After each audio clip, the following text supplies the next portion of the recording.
What's up? Welcome to another episode of Updates with Mr. Warford. This is for my world history people. We've been talking about the age of absolutism and absolute monarchs or czars or kings or emperors in Europe. We're focusing today on France. We talked about Spain already. We're going to move into France the next couple of days. So what we're seeing here is that in France, around the 1560s to 1590s, is in a lot of chaos because we've got religious wars going on between two groups. The Huguenots, who were Protestants, and the majority Catholic population of France. And it hits a real head here in 1572, an event called St. Bartholomew's Day Massacre.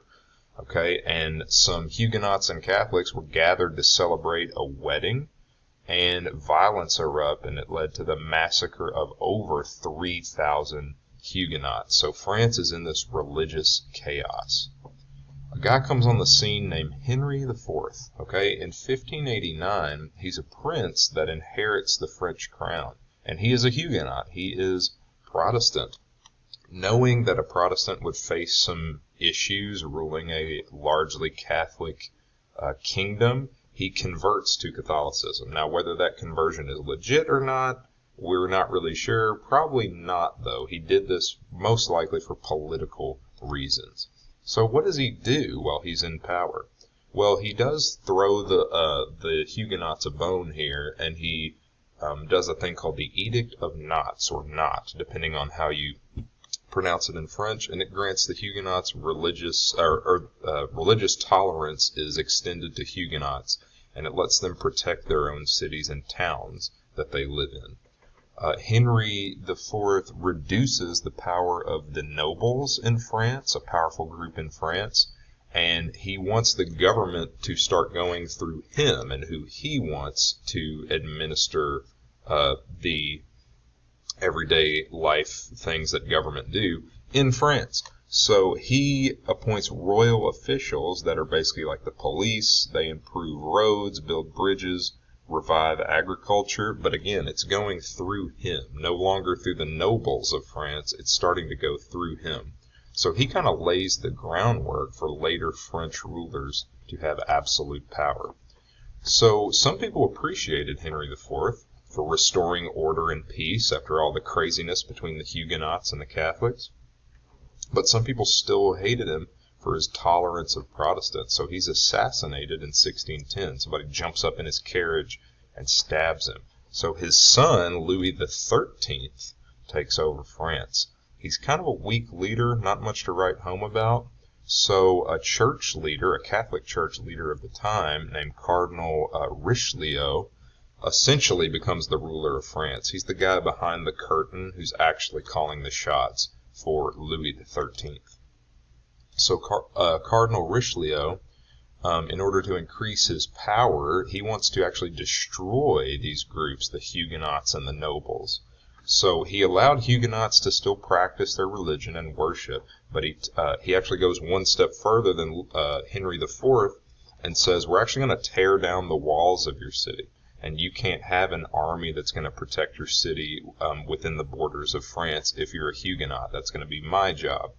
He relied on his own agents that were kind of in the middle class, not in the upper class of society in France. And he tells nobles that you can't live in fortified castles or palaces anymore. And he reduces their independence, but Richelieu tied the nobles to the king by giving them high posts in the court. So it's kind of an ingenious idea. He gives them these sweet jobs, but also simultaneously is taking their power away to make them think that they still have some kind of say in French government. So Richelieu and Louis XIII die. So who takes over? Louis XIV, who at the time is only 4 years old. So really it's his mother and another cardinal named Cardinal Mazarin that pretty much are calling the shots when Louis XIV takes over.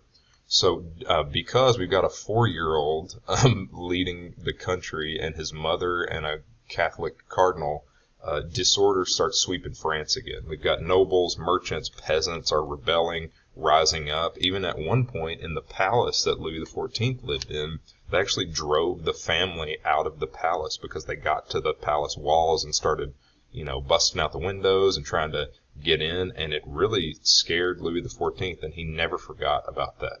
So when Mazarin died in 1661, Louis XIV is about 23, and he wants to take complete control of the government. Never again are we going to see this chaos in France like when he was a little boy. So he is quoted as saying, "I am the state." He said it in French, but essentially that's what he said. I am the state. So definitely something that an absolute ruler, absolute monarch would say. Not once did he call a meeting of this council that existed in France that had representatives from all French social classes. And this was kind of a way that people brought about government ideas to all the different classes of France and thought about them, and there were some checks on royal power. He never once called a meeting from them, so he was, from the entire time that he was ruling France, he was like, it's on me. I'm making the decisions. He appointed these people called intendants, or royal officials. They collected taxes, they recruited the soldiers, they carried out the rules and the laws. So it's all going through him now. Absolute power. Government jobs often went to wealthy middle-class men, so he cemented his ties with the middle class so he could check the power of the nobles. The nobles were of this higher class, and by giving all these jobs to the middle class, he took power away from the nobles and from the Catholic Church.